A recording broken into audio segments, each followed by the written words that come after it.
Nature's Call for Reverence, The Aloe Plant by Nelunika Gunawardena Rajapakse.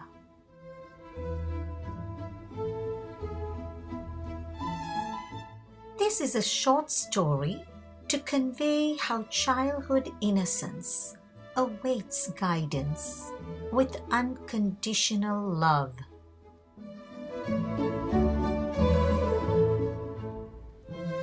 Once, there happened to be an aloe plant that had long been a healthy inhabitant in our big Montessori house. The children, plants, and all things coexisted lovingly and caringly until on one occasion there was much grief.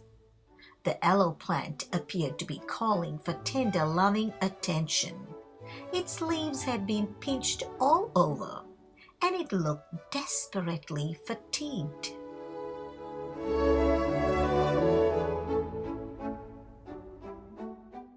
Action without insight.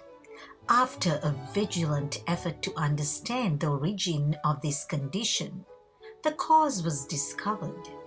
To my dismay, it was a young 6-year-old who happened to be the source.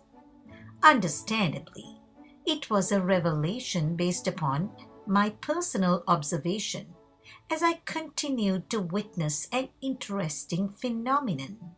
This child was engrossed in working on one leaf at a time, squeezing its succulence.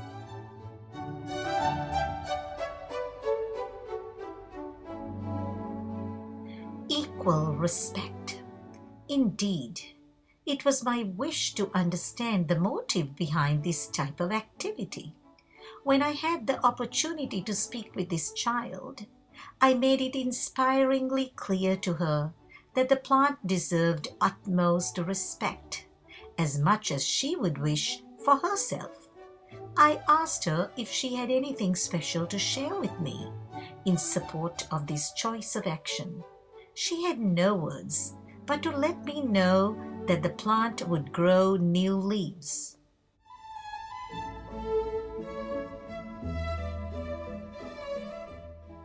The right for survival. At this point, it was important for me to emphasize that we needed to respect its right for survival with unobstructed peace, its offering to all of life as beauty, as breath of life, as a medicinal property, and much more of love, deserved our grateful appreciation. If in fact we were to benefit by its medicinal purpose, there would still be a special way, a time, a place, and a purpose to derive its rendering.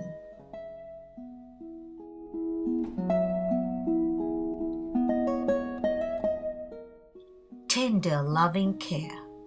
When we discussed the idea of taking responsibility for this unhelpful to life choice of action, we came to a mutual understanding that the plant will be placed under tender, loving care in the child's home. Furthermore, the schoolhouse prepared environment will be respected and treated with a new aloe plant that would potentially represent the unobstructed peace of the original plant.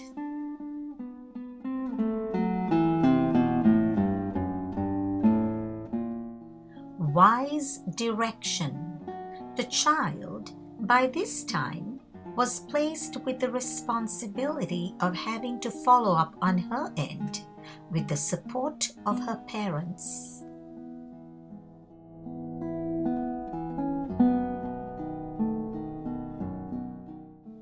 Taking responsibility. However, when the mother arrived to pick up the child by the end of a day of learning, the plant in her child's hand most certainly captured her attention, although the child conveniently chose to ignore her seeming curiosity. When reminded subsequently and gently, "Do you have something to share with your mom?" her answer was, "No, not really."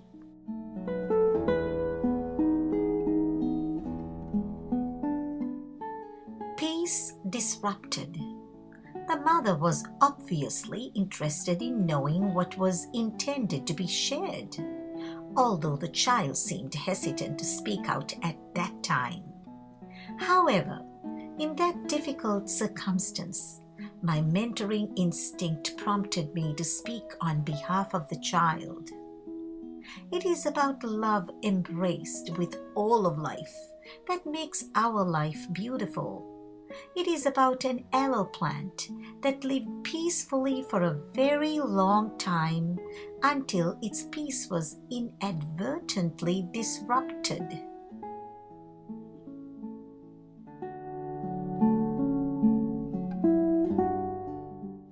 Instinct or insight. The mother's maternal instinct, indeed, took over in defense of the child's position, way before the whole scenario, or perhaps the perspective of the incident could have been described.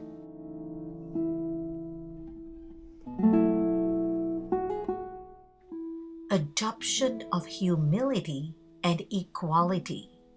The mother was approached unobtrusively and passively, with humility, to understand a greater truth.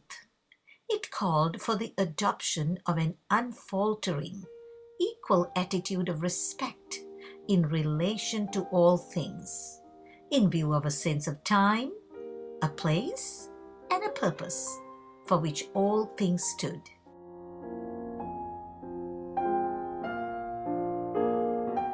Making the point. The mother was yet unrestfully eager to fill in with her point of view. Apparently, when she heard the name aloe, she felt a great urge to take some responsibility for something that had taken place over time at home. She added, "I squeeze the leaves for medicinal reasons. You know they are of great medicinal value."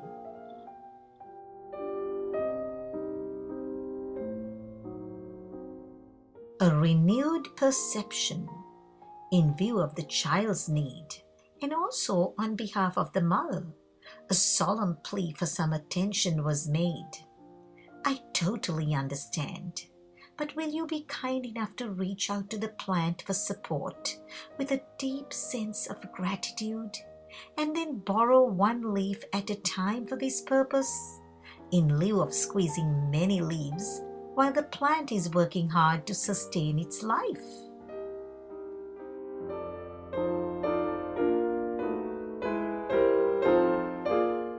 The circle of love.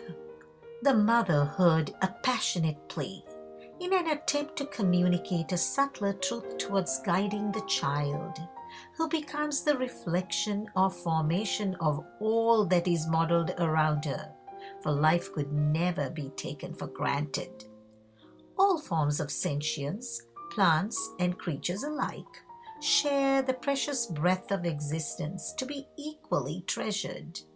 Others' happiness ultimately becomes my happiness. My happiness, by the same token, becomes the happiness of others.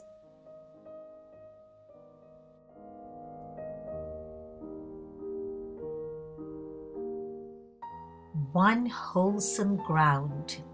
When a sense of common understanding and cooperation had been established between the mentoring adults, and in this case between the parent and the Montessori directress mentor, the beneficiary, the child, stood at the receiving end with ease, unhindered by mixed values.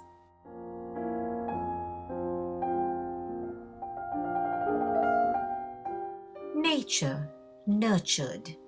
Subsequently, the child tended the ailing plant in her home with much love and sensitivity to its needs. The plant grew new leaves over time, and the child became the witness to the peaceful marvel called life. She learned how hard the plant had to work to bear so many leaves, equal in number to what she had quite innocently squeezed away several weeks ago.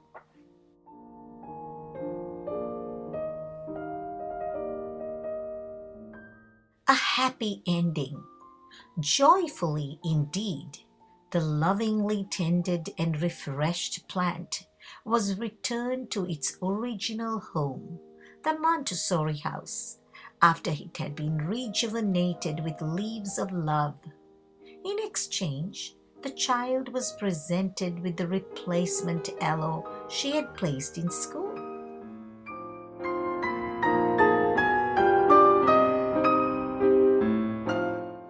So here's the story's moral. Life at all levels deserves being treated with respect. Life is about giving and receiving unselfishly. The exchange of our very breath of life is a perfect example of the equality that exists between all things.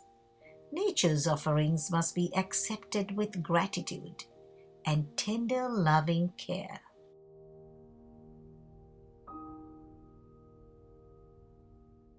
Life must never be taken for granted. All things endowed with vitality bear the right to live without undue and unworthy hindrances. A child deserves to witness the dissemination of unconditional love and respect towards all things by means of thought, word, and deed.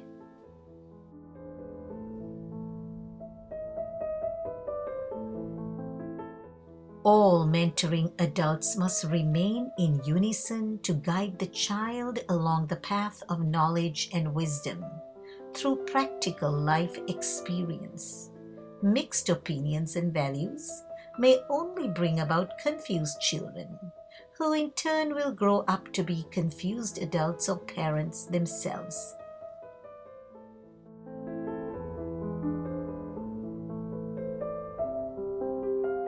The inconvenient truth, the paradox we continually face, is that our world is a sole manifestation of the quality of parenting that prevails across our planet Earth.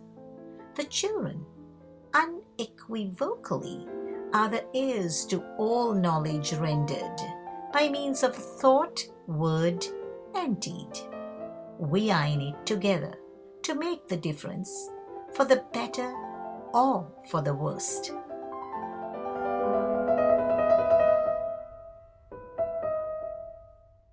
Children without choice are the beneficiaries and perpetuators of the cultural heritage imparted by the microcosmic family and the macrocosmic world. Such is the daunting reality.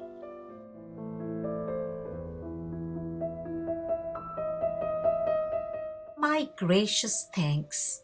Your invested attention to view this short story named The Aloe Plant is greatly appreciated. Perhaps it made a shift in your attention to look deep into nature and its underlying principles that call for a harmonious consideration with gratitude. Please walk your child along the path of wisdom-filled knowledge and well-grounded life values. All seeds sown flourish in their own time unfailingly.